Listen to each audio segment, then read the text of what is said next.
Assalamualaikum warahmatullahi wabarakatuh. Perkenalkan, nama saya Farah Rizky Ramani, berasal dari kelas 10 IPA 1. Kali ini saya akan berkesempatan untuk menjelaskan biografi singkat mengenai tentang pahlawan perjuangan pergerakan bangsa, yaitu Tuanku Imam Bonjol. Nah, yang pertama, Tuanku Imam Bonjol lahir pada tahun 1772. Ia dilahirkan di daerah Bonjo, merupakan putra dari Bapak Syahab dan Ibu Amatum. Ia merupakan berasal dari keluarga pedagang yang menyebabkan ia menjadi sering berantau. Hal inilah yang menyebabkan ia dikirim ke Malaysia untuk menempuh suatu pendidikan sekolah dasar yang bernama Sekolah Rakyat Desa. Nah, Tuanku Imam Bonjol sendiri memiliki nama asli Muhammad Syahab.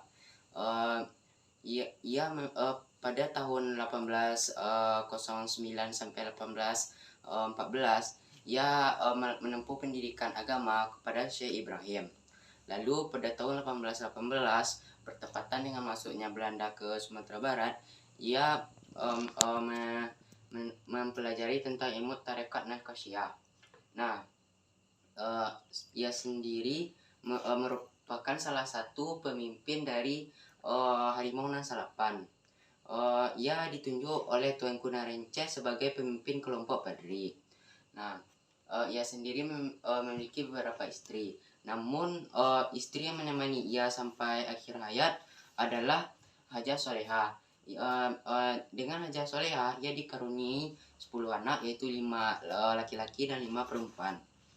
Nah, ia sendiri di dalam kalangan masyarakat dikenal sebagai sebutan Inyak Bonjo.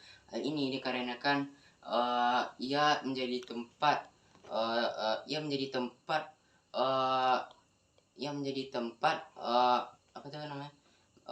mengadu tentang permasalahan agama maupun masyarakat. Nah, ia memiliki peran sebagai guru, tempat nasihat, tempat beri nasihat, dan merupakan seorang pejuang. Nah, kali ini saya akan membahas perang Padri dan Imam Bonjol. Nah, gerakan Padri sendiri muncul ketika 3 orang haji, yaitu Haji Sumani, Haji Miskin, dan Haji Piobang datang ke Sumatera Barat karena setelah menunaikan ibadah haji. Mereka memiliki tujuan untuk mengubah perilaku-perilaku yang menyimpang ada yang menyimpang di Minangkabau ini dari ajaran agama Islam. Pergerakan ini didukung oleh Tuanku Narenceh dan ulama-ulama lain yang berada dalam Harimau Nan Salapan. Lalu Harimau Nan Salapan meminta kepada Tuanku Lintau untuk mengatakan kepada Tuanku yang dipertua Pagaruyuang, yaitu Sultan Munasyah, dan kepada kaum adat agar meninggalkan kebiasaan-kebiasaan yang bertentangan dengan agama Islam. Namun setelah dalam beberapa pertemuan tidak ada kesepakatan yang terjadi antara kaum adat dan kaum Padri. Puncaknya yaitu kaum Padri yang dipimpin oleh Tuanku Pasaman menyerang istana Pagaruyuang, dan yang menyebabkan Sultan melarikan dari ibu kota kerajaan Pagaruyuang.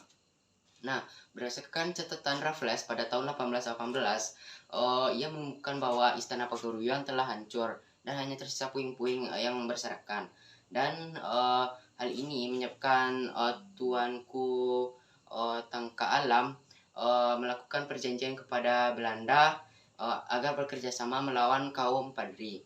Nah, dari perjanjian ini yang merupakan awal mula perserahan kerajaan Minangkabau kepada bangsa Belanda. Lah, pada tahun 1818 terjadilah perang antara kaum Padri dan kaum adat yang didukung oleh Belanda.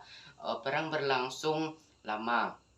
Namun pada tahun 1825 Belanda melakukan perjanjian gencatan senjata. Hal ini dilakukan karena pada tahun tersebut perang di Ponorogo dan perang-perang di daerah lain terjadi. Hal ini menyebabkan pasukan dan keuangan Belanda menipis. Nah, hal ini dimanfaatkan oleh Tuanku Imam Bonjol untuk merangkul kembali kaum-kaum adat yang tertindas. Kenapa? Karena pemimpin kaum adat itu sendiri menjadi anggota antek-antek Belanda. Nah, pada tahun 1825 ini terjadilah perjanjian atau plakat di Bukit Pato plakat Puncak Pato di Bukit Marapalam, menimbulkan konsensus yang bernama adat bersanding syarat bersanding kitabullah, yaitu adat Minangkabau bersyarat agama Islam, dan agama Islam itu berdasarkan berdasarkan kitab Al-Quran. Nah, namun setelah beberapa tahun kemudian Belanda telah memulihkan kekuatannya kembali, dan Belanda mengingkar perjanjian gencatan senjata tersebut. Nah, perang pun pecah kembali, dan setelah beberapa tahun perang, tepatnya pada tahun 1837, Imam Bonjol ditangkap.